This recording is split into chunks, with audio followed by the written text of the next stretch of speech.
¿Ecuador necesita políticas de izquierda? Te presento a Mauro Andino, un abogado joven que hoy se postula a la Asamblea Nacional para darle un toque más justo al Ecuador. Conversamos sobre igualdad y sobre todo por qué tenemos que ser más progres. Luego sí, siempre una formación política de izquierda, progresista. ¿Cómo llega esa ideología a tu vida? Cuéntame un poquito, seguramente desde muy pequeño. Desde ¿no? niño, que ahí ya digamos eso te va marcando. Ajá. Bueno, yo creo que lo primero que hay que preguntarse cuando uno ingresa a la política es ¿por qué aspiras a llegar a un cargo de elección popular?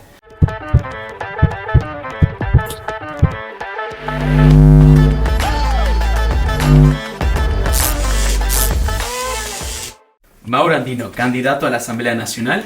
Bienvenido a Educación Alternativa Podcast, es el lugar donde aprendemos diferente, pero tenemos mentes brillantes, hermano. Qué gusto tenerte por acá. Juan, sí, qué gusto, gracias por la invitación. Cuéntanos, a todo el mundo nos impactó, nos sorprendió tu precandidatura a la Asamblea.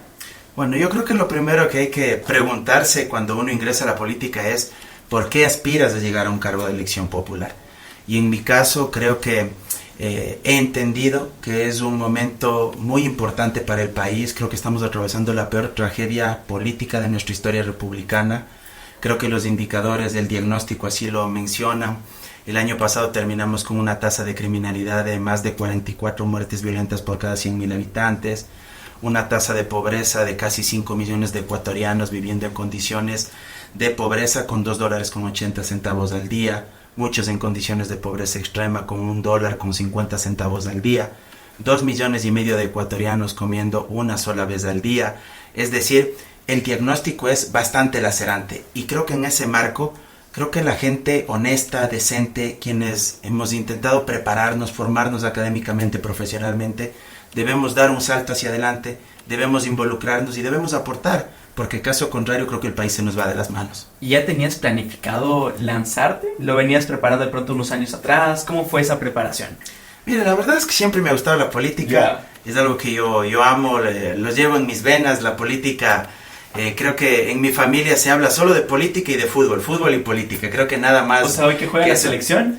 No, o sea, hoy juega la selección y ojalá cuando este programa se pase haya ganado la selección, porque sin duda creo que el fútbol está ahí latente en el día a día de mi vida y sin duda para mí eso es algo trascendente. Además yo creo muchísimo en algo que el gran Albert Camus, filósofo, pensador, decía que él todo lo que aprendió sobre la vida al fútbol se lo debía. Sobre moral aprendió al fútbol por la acción colectiva, por el trabajo en equipo. Me parece que eso es fundamental. Qué loco, oye, fuerte. Además es algo chévere. Además el fútbol me parece que propicia sentimientos de solidaridad. ¿Hincha de qué tipo eres? De empatía. ¿Por qué? Antes de responderte lo del equipo.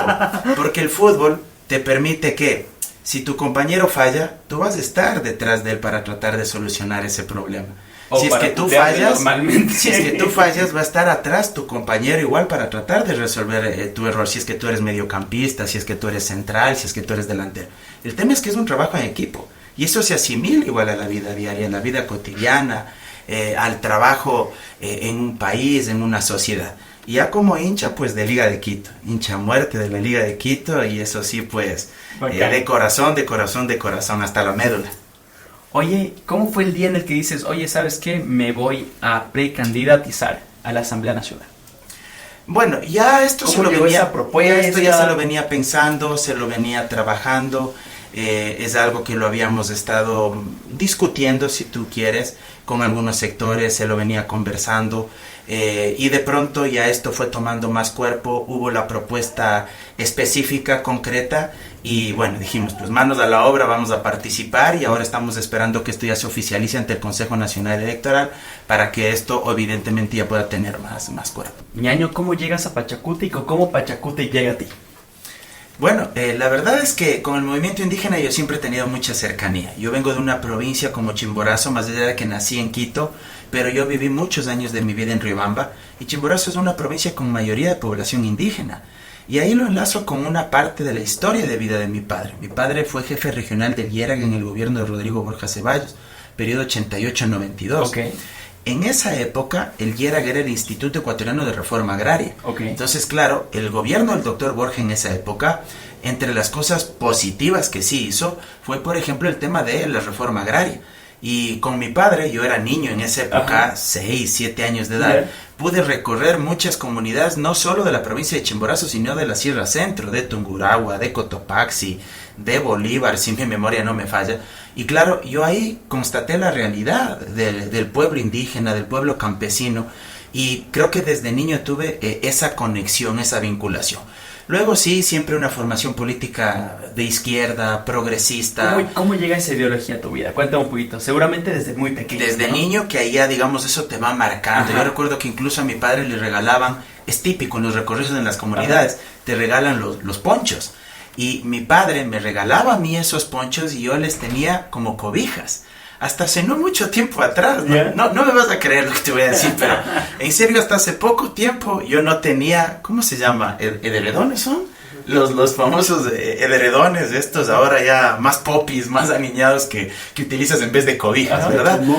O plumón, en fin, pero yo no tenía eso, tenía cobijas, porque a la antigua, como viejita, y tenía los ponchos, como cobijas, entonces desde muy niño. Y luego, claro, en la escuela, en el colegio, siempre era el típico chico adolescente que participaba en el lunes cívico. Alguien tiene que recitar, entonces llámenle al Mauro para que recite. Maurito, venga usted a que dé las palabras de bienvenida. Luego ya en la universidad, yo estudié en universidad pública. Pude haber venido a estudiar acá directamente en universidad privada, pero mi decisión fue quedarme en Riobamba. Me acuerdo que mi padre se pegó una cabreadera pero monumental, porque de pronto de la noche a la mañana le dije, no me quiero ir a Quito y me quiero quedar aquí en Riobamba y me quiero quedar estudiando aquí en universidad pública. Y claro, él había estudiado aquí en Quito, en la Universidad Central, pero él quería que yo venga, por ejemplo, a estudiar acá en la Universidad Católica, que habría sido igual algo maravilloso, pero no me arrepiento, me quedé en la Universidad Pública, en la Nacional de Chimborazo, y ahí fui presidente de FEU. Entonces ahí mis posiciones políticas fueron... Todavía se fueron mucho más profundizando, ampliando. Ser un chico de clase media, porque yo no es que he tenido grandezas, pero tampoco he vivido en la pobreza, porque mi padre, mi madre, por suerte me dieron siempre todo lo necesario como para poder tener una vida digna, una vida digna, sin opulencia, pero sí una vida digna. Y al ser un chico de clase media en una universidad pública, sí pude constatar muchas cosas que en la cotidianidad son bastante tristes, son bastante dolorosas. Chicos que no tenían para el transporte público, chicos que de pronto no tenían para tomarse una taza de café, comer un sándwich en el interín de las clases. O sea, es una situación bastante compleja. En esa época, recordarás tú, la universidad pública todavía cobraba el valor de la matrícula. Entonces, claro, había muchos chicos que no tenían incluso para pagar matrícula. Yo me acuerdo, medicina, era una carrera súper costosa en ese momento. La matrícula en una universidad pública, si mi memoria no me falla, en esa época debe haber estado por los $600, $700. Entonces eso para un chico de los estratos populares era súper complejo. Fui presidente de FEUE, me llevaron preso creo que 2 veces por las huelgas, porque sí salía a protestar a ese juego del gato y el ratón. ¿Y qué tal? Sí, es bastante entretenido. Tú estudiaste en universidad privada, me imagino, Juan. Yo estudié marketing y terminé en línea. Imagínate. Pero no has salido a una huelga. Nunca he estado en una huelga. Pero sí, por lo menos alguna vez deberías probar. Pero aunque últimamente deberías probar ir preso, te lo recomiendo. Pero, o sea, ¿cómo fue esa experiencia? Cuando yo fui presidente de FEUE... ¿Te metieron en el carro de los policías? Claro. Cuando yo fui presidente de FEUE, justo era presidente de la República el coronel Gutiérrez. Entonces claro, fue toda esta onda de lo que pasó en esa época de la famosa Pichicorte, el retorno del loco Bucarán, en fin. Y yo era presidente de FEUE y yo había salido a las manifestaciones y me llevaron detenido. Y fueron 2 veces, pero aquí viene lo más anecdótico. A ver, la primera. La primera fue media fresca porque fue así en una huelga. Mi universidad estaba justo a la vuelta del cuartel general de policía en Riobamba. O sea, estabas jugando con fuego. Correcto. Digamos que era así media fresca esa primera detención porque nos soltaron a las pocas horas. Oye, pero ¿qué sientes tú cuando te agarra un chapa? Dices, oye, adrenalina, miedo, ¿qué le voy a decir a mis papás? ¿Cómo es la cosa ahí? La segunda, esa sí fue heavy. Aquí viene lo paradójico del tema. La segunda sí fue heavy porque ya estábamos en medio de estos problemas de la Pichicorte, de la Corte Suprema de Justicia llamada Corte Nacional, etcétera.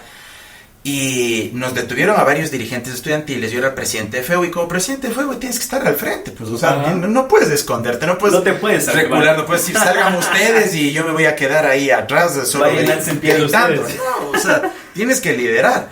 Entonces, me detuvieron y luego para poder sacarme, no se les ocurrió mejor idea que secuestrarse 2 buses. Así que en uno de esos 2 buses estaba un policía de tropa.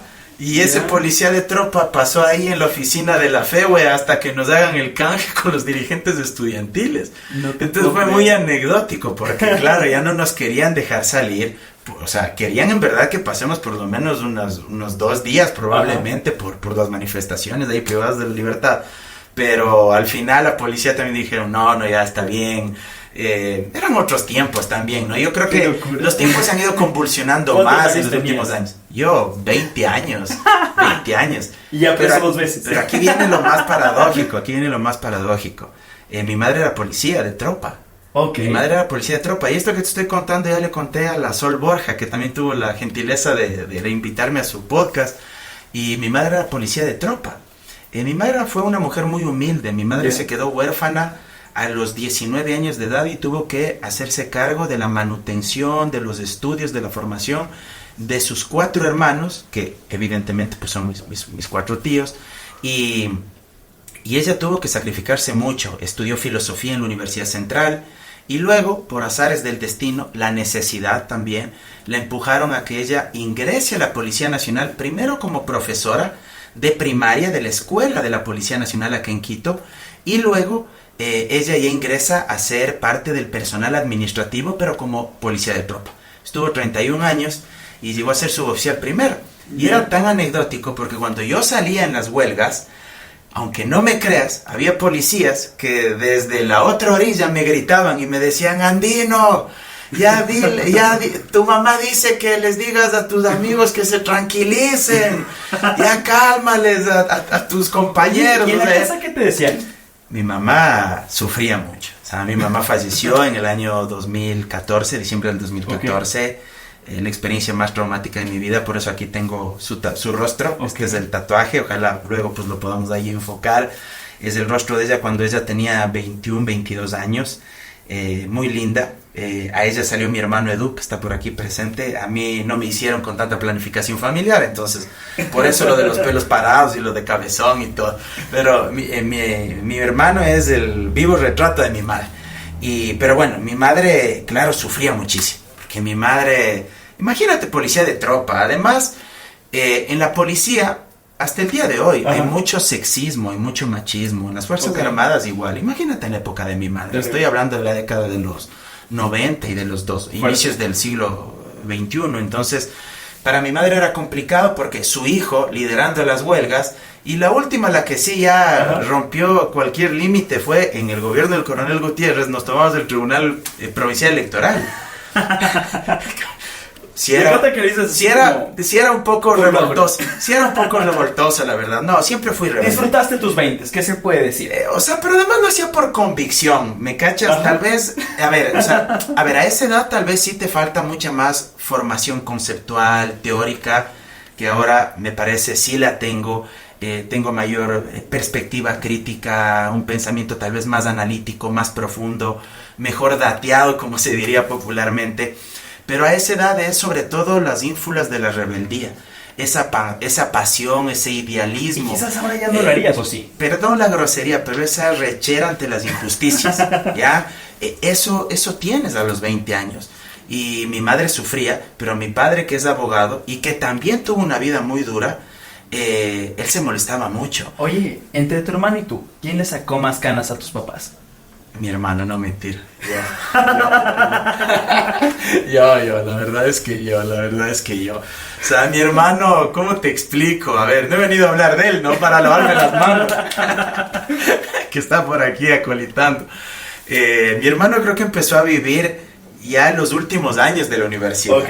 Bien vividos también, ¿no? O sea, eso sí, o sea, tampoco voy a decir que aquí él ha sido el santo. Ajá. Ya, digamos, cuando él estuvo en sus últimos años de universidad, empezó a vivir la vida loca, Ok. ¿ya? Él sí en universidad popis, no, pero porque él quiso, hermano, él quiso, sí, y bueno, pues él sí los últimos años Los gozó. Yo sí siempre fui rebelde, siempre muy rebelde desde el colegio. Yo estudié en colegios católicos, San Felipe, salesianos, jesuitas, y en el San Felipe, y claro, la disciplina era bien rígida ahí. Pero yo no tenía ningún recelo en pararme y decirle a un sacerdote: padre, disculpe, pero usted está actuando mal. Usted de gana le está sancionando, le está culpando a mi compañero. O sea, eso a mí me parece injusto. ¿Sabes qué me decían siempre? Lo tengo aquí grabado. ¿Qué es usted? Abogado de pobres. Y me hice abogado. Así que, Oye, ¿cuál era tu calificación en disciplina? ¿Tuviste problemas disciplinarios? Sí, tuve problemas disciplinarios. ¿Te condicionaron de pronto a la matrícula en algún momento? No a eso, pero sí tuve problemas disciplinarios. Una anécdota igual que hoy la veo con alegría. Y que si la ve el arzobispo de Quito, se la va a acordar. Le mandamos un saludo. Un saludo al padre Alfredo Espinosa. Es el arzobispo, ¿verdad? Es el arzobispo de la arquidiócesis de acá de Quito. El padre Alfredo Espinosa Mateus fue rector del colegio salesiano. Yeah. Yo me gradué en Riobamba cuando él estaba allá. Una persona a quien yo quiero mucho, aprecio un montón. El padre Alfredo, cuando nos fuimos de retiro, previo a la graduación en el colegio, me sacó del retiro porque hicimos un relajo que ni te cuento. Nos llevaron a una casa de retiro de las hermanas franciscanas. Okay. Cada uno tenía su habitación. Pero mi curso sociales, no sé si tú escuchabas, lastimosamente a mí me tocó bachillerato unificado. Ah, ya, porque si te habría tocado sociales, entonces hasta mi época había las especialidades. No, entonces, yo había sociales de ley. Ya, entonces ibas eras de los míos, entonces. Así que seguramente no te mueres tanto de la envidia porque capaz habrás hecho muchas de esas mismas cosas tú también. Entonces, hicimos relajos en los cuartos, en fin. El asunto es que nadie quiso hacerse cargo por lo que había sucedido. El padre Alfredo nos reunió a todos y dijo: ¿quiénes fueron los responsables? Todos agachados la cabeza. Nadie decía nada. Nadie, absolutamente en silencio. En un momento determinado dijo: bueno, todos este rato se van a las casas, se quedan a septiembre en el grado, no se van a graduar en junio o julio, que creo que era la fecha fija. Yo ahí me asusté. Y mi padre, si algo me ha enseñado, es a ser muy firme y rebelde ante las injusticias, pero al mismo tiempo mi padre me ha enseñado que debo tener carácter y valor para asumir también mis culpas. Me acuerdo que alcé la mano, le dije: Alfredo, yo fui uno de los que hizo eso, pido 1000 disculpas y si debo pagar las consecuencias, ya está, coge tus cosas, ándate. Ese rato mis compañeros se pusieron mal. Y ahí sí empezaron a alzar la mano de uno y dijeron: no, Alfredo, no fue solo el Mauro, no fue solo el cabezón, fui yo, fue él, fuimos todos. ¿Y aún sigues en contacto con estos amigos? Algunos todavía. Tú sabes, a veces la vida también es complicada. Yo estudié allá en Riobamba, yo ya venía acá a Quito, estoy viviendo acá desde el 1 de febrero del año 2015. Entonces ya estoy radicado aquí, ¿no? Así que ya se tiene mucho cuidado, mucho contacto. Programa es de educación. Entonces te voy a hacer unas cuantas preguntas básicas del programa. Primero que nada, ¿qué signo eres? Sagitario. Yo soy malo para esas notas, ¿verdad? ¿Pero te identificas con tu signo, sí o no? Chuta, no recuerdo mucho qué dicen de los sagitarios, que somos, creo que... tóxicos, ¿no? Obsesivos, que somos tercos, un poco idealistas, soñadores... Y creo que por eso me dicen cabezón también, porque si soy cabezón es porque, y esto en verdad, no solo es por el tamaño de la cabeza, sino por la obstinación en verdad, porque soy un firme convencido de que si algo me propongo, tengo que lograrlo, tengo que hacerlo. ¿Es difícil? Soy muy abierto a cambiar de opinión. Okay, o sea, evidentemente me gusta debatir y creo que... Y después de eso cualquier cosa. Pruebas hay al cántaro de que me gusta debatir. Y me gusta debatir con gente de distintas corrientes ideológicas. A mí no me gusta el debate con gente que piensa igual que yo. Porque, exacto, o sea, ese plan, o sea... No tiene ese picante, no tiene esa sal. Yo disfruto muchísimo más, aunque también reconozco que me estreso más, porque me exijo muchísimo más. Ya te picas también en un debate. Cuando hay posiciones contrapuestas, pero siempre intento mantener el control, ser muy relajado, muy sereno. Y eso que yo en videos te veo bastante bravo a veces. Y ahorita que estás de precandidato estás más feliz. Pero antes yo te veía cabreado. O sea, bueno, yo creo que en los debates siempre hay que ponerle pasión también, ¿verdad? Eso sí. O sea, yo creo que para defender tu posición, tus argumentos, tus ideas, tienes que hacerlo también con firmeza. Lo cual no significa que uno no se pueda sonreír en un debate, que además tú sabes bien, Juan, desde el punto de vista de la comunicación política, del lenguaje no verbal, de la expresión corporal, de la expresión oral, es fundamental también reír. Entonces, la política no tiene por qué ser un campo de batalla donde busquemos aniquilarnos unos a otros como si fuese una guerra. Es un campo de disputa, sí, oye, ideológica también, al electorado pero con argumentos. Le gusta eso también. Nos gusta el drama. Al mundo entero le gusta el morbo Sí, okay. de la política y de la confrontación, del choque dialéctico, pero yo amo debatir. Si algo yo aprecio es debatir, discutir, intercambiar criterios. Además creo que la gente hace una mejor valoración de ti cuando debates. Definitivamente. Mauro, justo te decía, este programa es de educación. Cuéntanos, ¿alguna vez te quedaste en supletorios? O sea, yo creo que no era tanto por descuidado, sino que estaba atravesando como ese tránsito entre niño y adolescente en primer curso que se llamaba ahí. Ahora, ¿qué sería? ¿Octavo? Octavo, ya. Octavo de básica. Esa transición y hay algunos problemitas familiares que a veces te pasan factura. Pero luego de eso, no, nunca más. Buen alumno, incluso para las matemáticas, o sea, créeme. Pero luego me decanté por las ciencias sociales, que siempre fue lo que a mí me apasionó. Concursos de oratoria, quedé vicecampeón nacional entre todas las universidades y escuelas politécnicas, públicas, privadas del país, acá en Quito, en la ESPE, en el año 2004, en un concurso de oratoria. Y para mí eso era increíble. Yo sentía que volaba cuando daba esos discursos ahí, de verdad, te lo digo así con sinceridad. Para mí era algo muy excitante, muy emocionante, porque era como hacer carne, como hacer lo mío, esos discursos. Y lo más chévere era que en la parte final, y entre los 5 finalistas, de entre todos los que participábamos, la serie final se definía improvisando. Te daban ese rato: Juan, pase al frente, usted va a hablar sobre educación pública. Hable 10 minutos. Y lo que puedas, hermano, ese rato. Oye, pero lo bestia. Era bestial. Oye, era también bestial. un rato me gustaría debatir contigo. Lo manifiesto hoy. Sería brutal. De una ahí lo hacemos y podemos hablar ahí sobre temas ya más de fondo ahí a nivel político. ¿Cuál fue tu primera chamba? Abogado o no, asistente en la oficina de mi viejo, en el estudio jurídico en Ribamba. Esa sería, asistente en el estudio jurídico de mi viejo allá en Ribamba. ¿Alguna experiencia que te lleves de tu primera chamba? Que yo iba al juzgado con bastante recelo y miedo porque había algunas señoras, no voy a decir los nombres, pero bueno, puedo decir una, ¿no? Luz Milita nomás voy a decir que era bien jodida. Entonces vos ibas al juzgado y te daba recelo, pues. Te daba recelo pedirles, presentar un escrito, hacer algún trámite, porque eran personas a veces bastante complicadas. Pero por lo demás, creo que bastante tranquilo en ese sentido. Mauro, ¿con qué ideas vas a la asamblea? ¿De pronto alguna propuesta, algún proyecto, algo que tengas ahí sobre la mesa?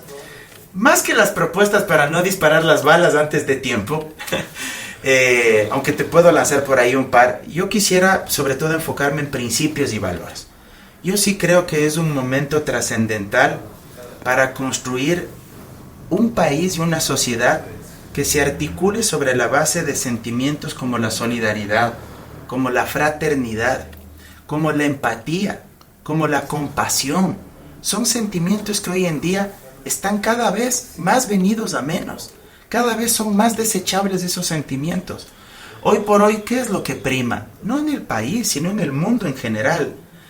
El individualismo absoluto. Ojo, yo no me opongo a la individualidad del ser humano como tal. Todos somos iguales en derechos, pero al mismo tiempo somos diferentes en cuanto a ideas, en cuanto a características físicas, en cuanto a decisiones, en cuanto a ideologías, a pensamientos, etc. Pero lo que no es posible validar es ese individualismo exacerbado donde prime el egoísmo, la codicia absoluta, donde prime actuaciones inescrupulosas, donde para trepar, perdóname el término así tan crudo, no tengas empacho en pisar a alguien, en humillar a otro, esa falta de empatía con los más débiles, con los que menos tienen económicamente. Creo que hace falta recuperar los sentimientos de buena vecindad, principios comunitaristas. Yo creo que todo eso parte del sistema educativo, ¿sabes? Yo creo que más bien Exacto. Los niños son los que tienen que crecer con esos valores, porque los adultos, difícil, ¿sabes? Mira, el otro día el presidente Noboa decía que va a incorporar en la malla curricular la materia de cívica. Yo hacía una crítica, porque yo he sido un crítico muy fuerte del presidente Noboa. Y yo decía, vea, más que la cívica, más que los juguetes, más que los parques, los niños lo que necesitan es alimento, no padecer hambre. Si tú tienes niños con hambre, esos niños tarde o temprano pasarán a engrosar las bandas de los grupos de delincuencia organizada. O sea, la guerra a la delincuencia no se soluciona si no le das guerra a la pobreza. Y una vez que resuelvas el tema fundamental que es el hambre, entonces tienes que apalancarlo con una educación holística, con un pensamiento crítico, que no sea un pensamiento homogéneo de, perdón que lo diga tan abiertamente, es que el pobre es pobre porque quiere, o es que el pobre se merece su destino porque ha sido un vago y no se ha esforzado y no ha trabajado, entonces su desgracia la tiene bien merecida. No, hay muchas condiciones de vida que te van marcando tu hoja de ruta. Mira, yo tuve la suerte de nacer en un hogar de clase media, pero mi padre no tuvo la misma suerte. Te contaba la historia de mi madre. Mi padre fue un niño lustrabotas. Mi padre vendió el periódico, vendía caramelos, lavaba carros. Y mi padre, a pesar de sufrir todo eso, logró llegar a ser abogado. Pero alguien me diría, pero entonces Mauro, si ves, el que se esfuerza puede y solito se logra. Mentira. Mi padre siempre me enseñó y me dijo, mi caso fue excepcional, porque yo tenía amigos al lado mío que se esforzaban igual o más que yo, pero tenían las mismas carencias. Pero de pronto no lograron llegar. ¿Por qué? Porque cuando tú tienes tantas necesidades, de pronto te fracturas un brazo, o se muere tu mamá, o tu papá se queda sin trabajo. Se te acabó tu plan de vida. Porque aparte de todas esas limitaciones que ya tienes, si le agregas una gotita más al vaso, se termina de regar todo. Entonces, son casos excepcionales. Y mi padre, ¿qué es lo que siempre me decía? Lo que yo tuve que vivir, no quiero que los demás niños del mundo tengan que vivir, y tú tienes que luchar para cambiar eso.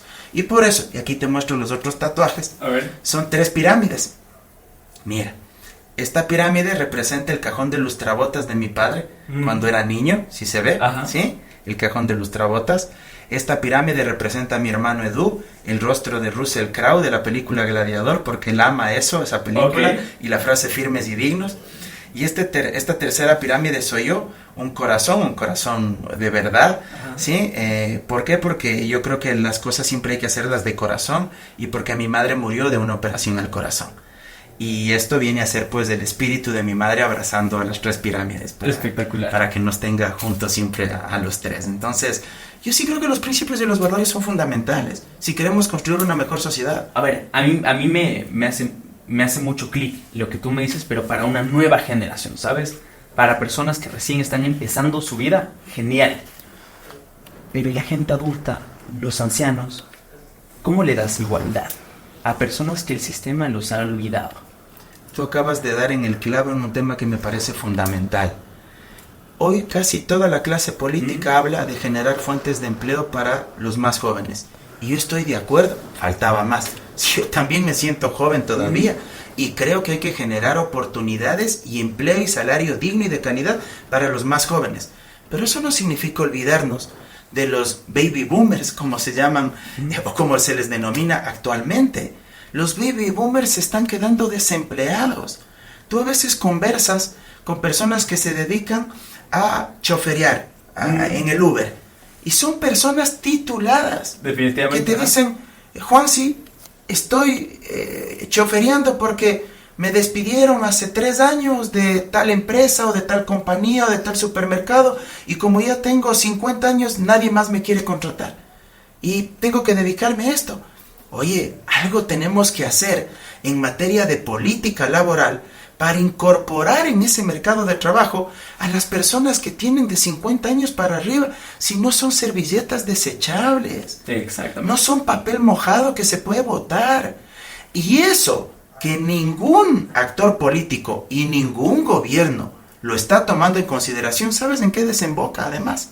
Problemas de salud mental, ansiedad, depresión, estrés, desestructuración familiar, violencia familiar, violencia de género, problemas económicos y niños, hijos, adolescentes abandonados. Es toda una cadena de consecuencias. Entonces, también hay que preocuparse de los baby boomers para que puedan insertarse laboralmente y puedan sentirse activos. A ver, hemos enumerado algunas problemáticas que seguramente vas a ir con toda la convicción a resolver a la asamblea. Pero me has hablado mucho de los eventos que hay que resolver, más no de la técnica.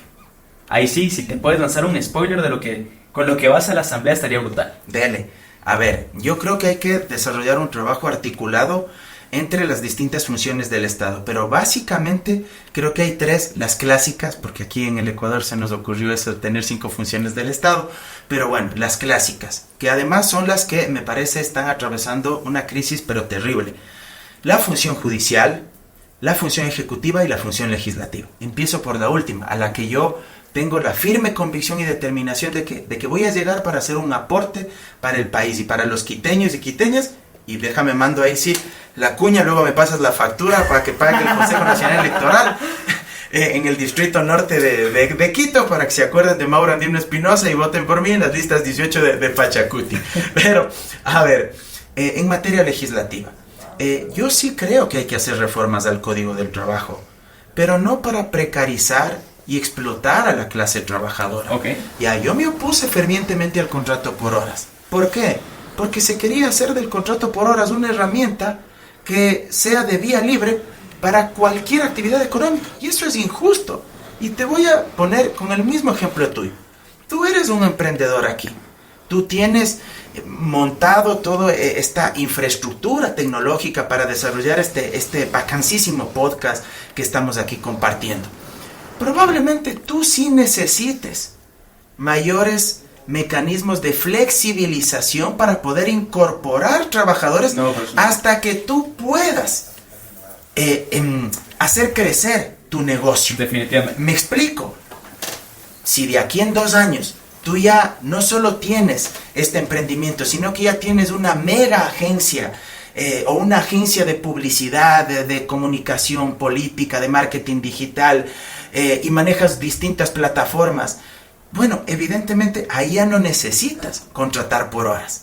Que el compromiso sea entonces, si de aquí en 2 años ya te estabilizas, ya estás demostrando que tienes utilidades, que tienes ganancias, bueno, tú ya no necesitas solo trabajadores por hora, ya les puedes dar estabilidad. Y ya correcto, les puedes garantizar todos los beneficios de ley. Pero ¿qué era lo que querían hacer aquí? Que desde el banquero, que fue el presidente Lazo, pueda contratar a los cajeros por contrato por horas. Que el dueño del supermercado de la Favorita contrate a sus trabajadores, es decir, por horas. Hubieras estado de acuerdo si es que había una proyección. Exacto. O sea, trabajo por horas, pero hasta tanto tiempo. Y regulado para determinados sectores en función de la actividad económica y de los niveles de inversión y de ingresos. Oye, hermano, si vamos a dar contrato por horas a los 300 grupos económicos más poderosos de este país, que representan al 1% más rico del Ecuador, perdóname, eso es una aberración. Eso es un insulto a la pobreza. Y eso es querer vernos la cara de pendejos. Porque lo que ahí buscaban era aprovechar el contrato por horas para beneficiarse ellos, para lucrar ellos.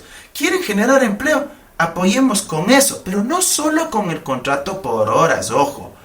Regulado, ¿no? Regulado, cuidado. Afiliación al Seguro Social, pago de horas extras, suplementarias, que actualmente el Código del Trabajo lo establece, y que eso no se cumple. El pago, el 100% de recargo, cuando tú trabajas pasado del horario normal, o en fines de semana, o en feriados.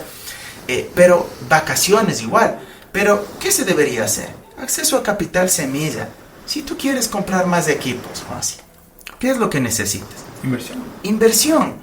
Y tú probablemente quieres tener ya hasta tu propio canal digital, pero necesitas más cámaras, necesitas más personal, necesitas más micrófonos, más audífonos, más consolas, más tecnología. Necesitas del capital. Y si las tasas de interés aquí para los medianos y pequeños emprendedores están por el 11%, y países desarrollados como Francia, Suiza, los nórdicos, los tigres asiáticos, te dan tasas de interés en la mayoría de casos que no rebasan el 3,5%.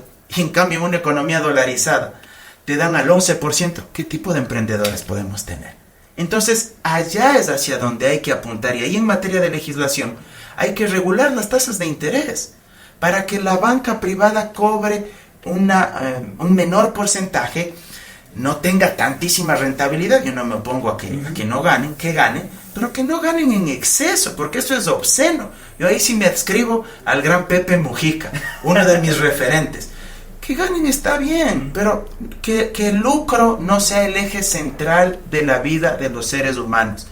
Y algo muy muy importante que también yo creo que se lo debe pensar: cómo apalancar estos proyectos de las medianas y pequeñas pymes, en el sentido de que la banca privada coloque mayor crédito productivo. Si la banca privada solo coloca crédito de consumo vía tarjeta de crédito, no sirve de nada. Año a año sacan los informes y dicen, tal colocación de crédito hemos tenido. Sí, pana, pero la mayoría es crédito de consumo. No estás aportando al desarrollo productivo del país. No le estás apoyando al Juansi que quiere crecer con su empresa. No le estás apoyando a José, a Luis, a María. O sea, eso es lo fundamental. Y también hay que corregir varias cuestiones. Es decir, más Estado.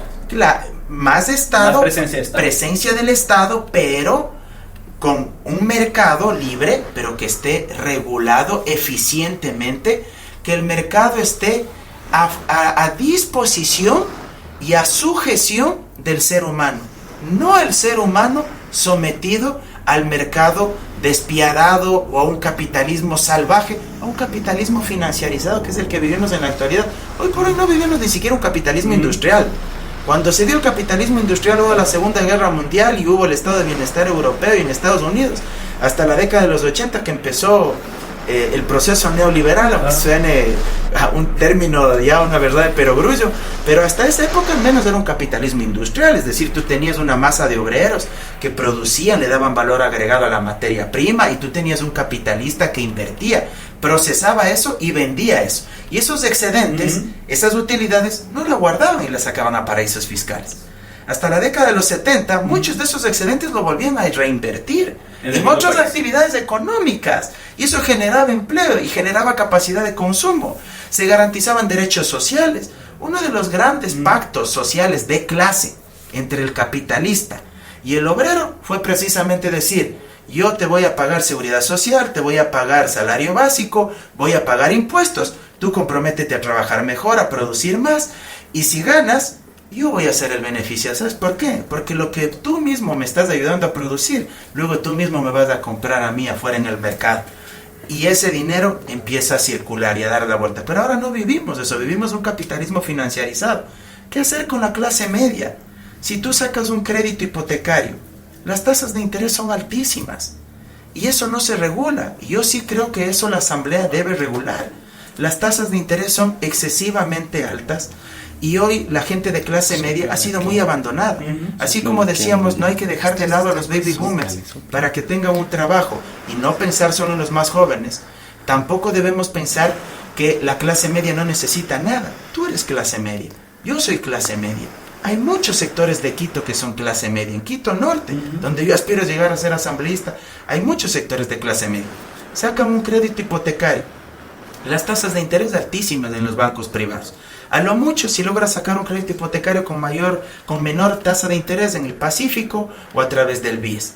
Pero si no pagaste 1 o 2 cuotas, te caen encima por todas las demás que no pagaste y te embargan el bien. Y te quitan y te rematan el bien. Perdiste lo que pagaste y perdiste también tu casa, tu departamento. Bueno, algo hay que hacer, y ahí le anclo con las nuevas generaciones, para que podamos materializar nuestros planes de vida. Porque un plan de vida que uno se proyecta, entre otras cosas, aspira a un sueño, que es lo más elemental: tener una casita, tener un departamento, no una mansión, no piscinas ni un Pero ya con una casa ya dices, oye, claro, ya, una casita, check. un departamento, o sea, perdóname, si eres soltero, más chévere para que incluso puedas ahí de pronto llevar a los panas, ahí, de pronto ahí andar de Don Juan, ahí, en fin, pero es una aspiración, pero ahora las nuevas generaciones... Es muy complicado. Es muy complicado. Oye, es súper interesante porque hay esa comparación de a qué edad tus padres... ¿Puedo coger el agua? Por supuesto, salud. De a qué edad tus padres tuvieron casa y a qué edad vas a poder tú. Quería llegar a eso, mira. Mira qué interesante. Mira, tú acabas de dar en el clavo. Hay muchos estudios económicos, hay mucha literatura que ha demostrado lo siguiente. A la misma edad que nosotros tenemos hoy en día, comparándola con la de nuestros padres, cuando nuestros padres tenían la edad que nosotros tenemos hoy en día, muchos de ellos ya tenían por lo menos su departamento o su casa, ¿ya? Y a la misma edad. Veces, ¿no? Y hasta carro, ¿ya? ¿Por qué? Porque en esa época había mayores controles por parte del Estado para evitar la especulación inmobiliaria. Es decir, para evitar que el costo, que la plusvalía, que el valor de los terrenos, de las casas, de los departamentos se dispare, pero hasta los cielos, hasta niveles interplanetarios.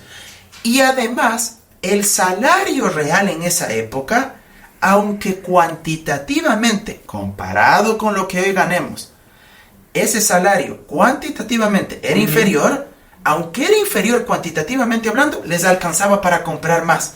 ¿Por qué? Porque los procesos inflacionarios eran mucho menos y el valor de la canasta básica era mucho menos y el valor del departamento, como ya hemos dicho, valía mucho menos y el valor del carro valía mucho menos. Entonces, con ese salario, con la misma edad que nosotros tenemos ahora, les alcanzaba para ya tener al menos una casita o un departamento y un carrito. Hoy, con un salario cuantitativamente hablando mayor, pero que en términos reales, es decir, el poder adquisitivo, la capacidad de adquirir algo a través de ese salario es inferior. En la renta ahí se trata. Porque la renta es mucho más cara, las hipotecas son carísimas y porque bueno, ahora... Hoy en día consumimos más y eso es clarísimo. También consumimos más, el sistema te empuja mucho más, se han creado un montón de necesidades. Nuevas.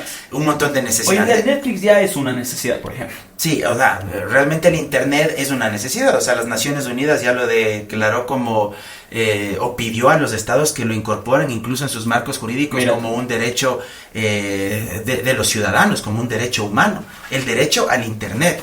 Y aunque nuestra Constitución sí lo recoge, pero así como que textualmente derecho al Internet no lo dice, pero ya se incorporan ahí una serie de sus aspectos. Mauro, ¿cómo te imaginas tú tu primer día como asambleísta? ¿Cómo imaginas tu despacho? ¿Cómo imaginas tu equipo? ¿Te gustaría estar en alguna comisión? En la Comisión de Justicia y Estructura del Estado. Brutal. Quisiera estar ahí, creo que podría aportar. Ahí hay temas que me apasionan mucho. Además, ahí hay algunas promesas que debo cumplir también. Así que ojalá se pueda dar. Y como me imagino sería con mucha alegría, con mucha ilusión, pero también con mucha humildad. Con mucha humildad trato de ser lo más prudente, con los pies bien puestos sobre la tierra, no acelerarme demasiado. Ya he tenido un trayecto político también que me ha enseñado muchas cosas buenas, cosas malas. Trato de aprender de mis errores. A veces también soy muy apasionado, a veces también trato de regular ciertos momentos en que me puedo ver un poco exacerbado. Es parte de la conflictividad política. De ver así también. Pero lo que sí te doy fe, digamos de alguna manera, es dos cuestiones. Nunca caer en el insulto contra un colega en la legislatura.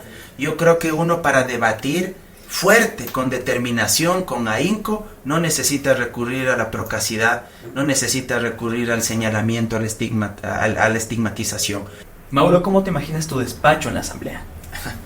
Bueno, primero quisiera llegar con mucha alegría, como no podría ser de otra manera, en la Comisión de Justicia y Estructura del Estado.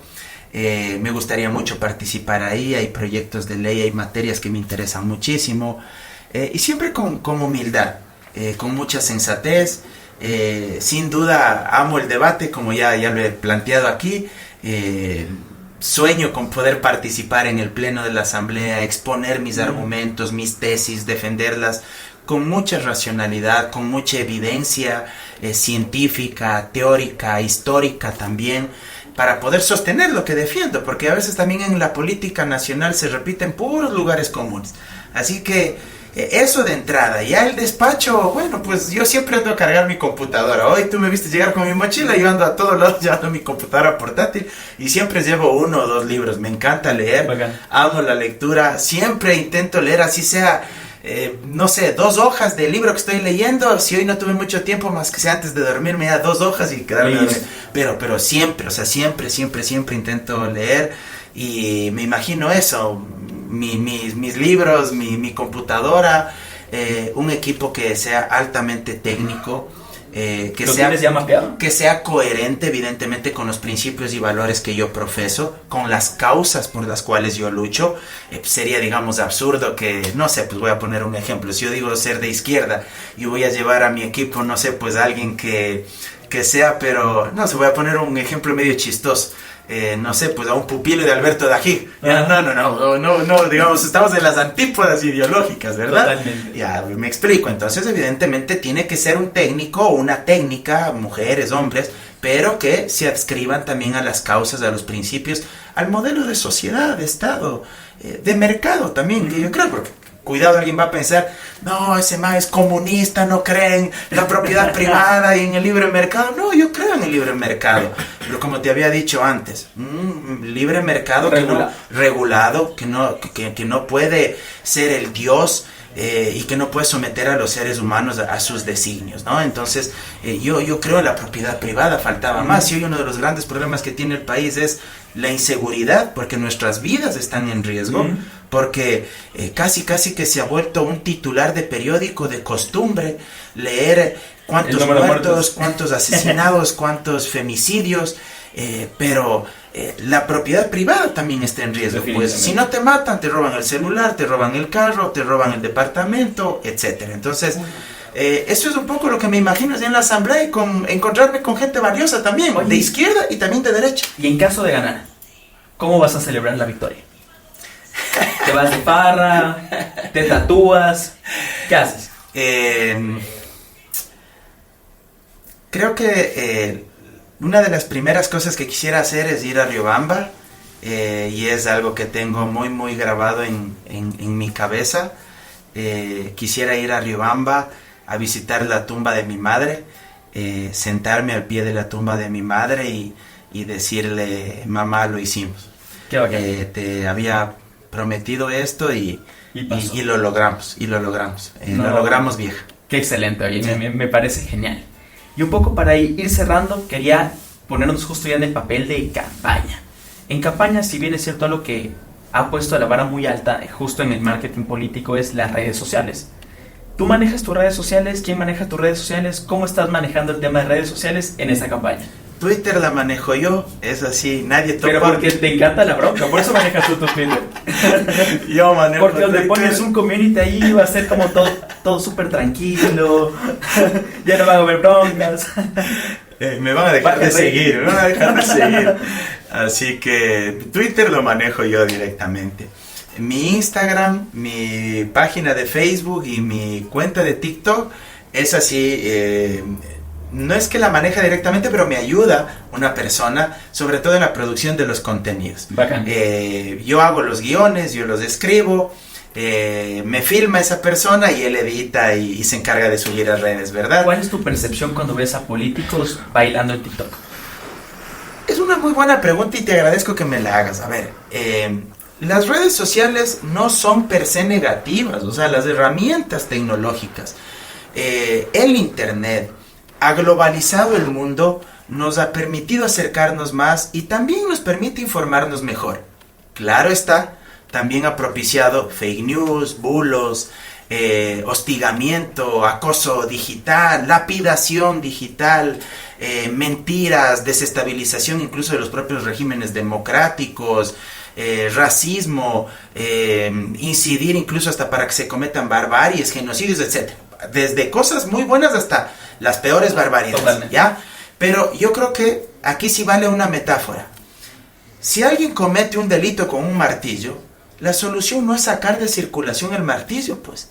Si alguien va en su vehículo con toda la intención y la mala fe, la premeditación, la animadversión de asesinar a una persona, atropellándole con su vehículo, la solución no es sacar de circulación del mercado los autos, los vehículos. Ajá, correcto. La solución es sancionar al que usa mal la herramienta, sea el martillo o el vehículo, para matar a una persona, pero además, y lo de fondo, enseñar a la gente para qué sirve la herramienta. Y si la gente empieza a aprender que las redes sociales son instrumentos para hacer lo que tú estás haciendo el día de hoy con este programa, que a mí me pareció genial, educación en línea, con distintas orientaciones ideológicas, con distintas vertientes, de derecha, de izquierda, solo de ahí ya, créeme, no te estoy echando flores, de verdad, porque no hemos tomado además solo agüita. Es plan sano. Es plan sano este podcast. Pero te juro, solo el hecho de que tú invites, por un lado, de pronto, a gente del mundo empresarial, que puede tener una visión tal vez más de derecha, y al mismo tiempo yo haya coincidido y sea un tipo de izquierdas, progresista, ya eso habla de tu pluralidad. Y eso es lo que necesita el mundo. Y esa es una educación holística. Que la gente se nutra de distintas vertientes. Ojo con algo. Yo soy de izquierda, pero yo no leo solo autores de izquierda. Yo también leo autores de derecha. Y tú dirás, ¿cómo este dice que es de Y izquierda? te vas comiendo mierda y página tras página. Porque muchas veces, en muchas ocasiones, cuando leo, digo, chucha, loco, si estaba equivocado. O sea, en verdad, estaba equivocado en esto. O sea, me está demostrando que estaba equivocado. Y porque también incluso ya desde el punto de vista estratégico político, tú tienes que saber por qué piensa lo que piensa tu adversario. ¿Por qué es que sostiene lo que sostiene? Esto es como un partido de fútbol. Hoy va a jugar Ecuador contra Brasil. Yo me imagino que BKC lo mínimo que habrá hecho es haberse visto unos 8 partidos de la selección de Brasil completitos para saber cómo juega, por dónde juega, por qué juega por ahí, por dónde es más débil. Lo mismo es en política, entonces no puedes. Santo Tomás decía que hay que huir y hay que tener mucho cuidado con aquellos que unifican el pensamiento de forma homogénea. Entonces, las redes sociales son muy importantes, pero hay que saber usarlas. Yo no soy de los que bailo, soy pésimo bailando además, pero bueno, ya en esta campaña veremos qué cositas van saliendo, pero siempre anclado en mi historia de vida. Si yo he sido ex docente universitario, si he sido ex servidor legislativo, si he sido abogado en libre ejercicio, si he sido político de formación, bueno, creo que los contenidos del TikTok o del Instagram deben reflejar eso, lo cual no significa que tengan que ser aburridísimos o plan, tiene que ser divertidos. Te quiero ver haciendo trends. Y eso es algo que la izquierda no comprende, ¿eh? Muchos sectores de la izquierda piensan que hay que llegar todavía con un manual de Marx bajo el brazo. O sea, eso es, perdón que lo diga, pero eso es estúpido. Hay que hacer política con las herramientas que actualmente el mundo nos entrega. De hecho, hay una frase muy marxista que dice que no se trata de destruir las máquinas, sino de apoderarnos de ellas. Entonces hay que darle contenido político a las herramientas y a las redes sociales para disputar precisamente ese campo. Mauro, para mí ha sido un honor tenerte el día de hoy en el programa. Definitivamente todos aprendimos un montón de ti. Me encantaría que más bien a la audiencia que se quedó hasta esta parte del podcast le puedas dejar un mensaje para cerrar el episodio. Un mensaje final, un llamado a la acción a los quiteños y quiteñas, a los ecuatorianos, para que nos reconciliemos en un marco de paz. La reconciliación nacional es más urgente que nunca. Estamos viviendo la peor tragedia de nuestra historia republicana. Yo no quiero vivir en un país donde la vida de un hombre, de una mujer, de un niño, de un anciano no valgan nada.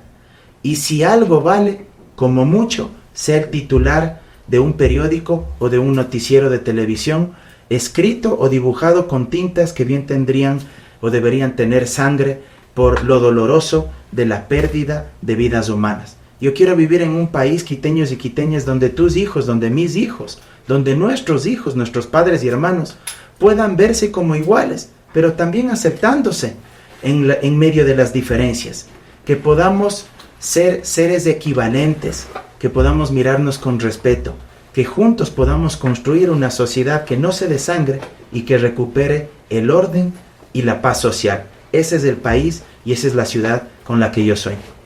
Mauro, ¿cómo te podemos encontrar en tus redes sociales?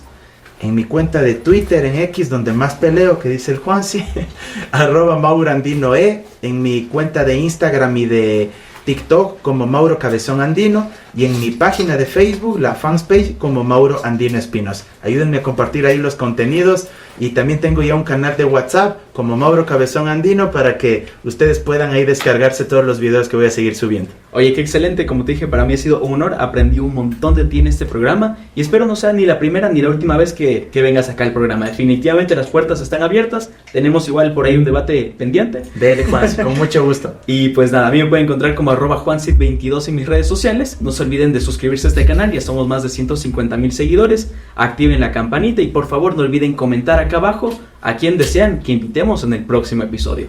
Recuerden que aprender no es memorizar y nos vemos en el próximo episodio. Bye.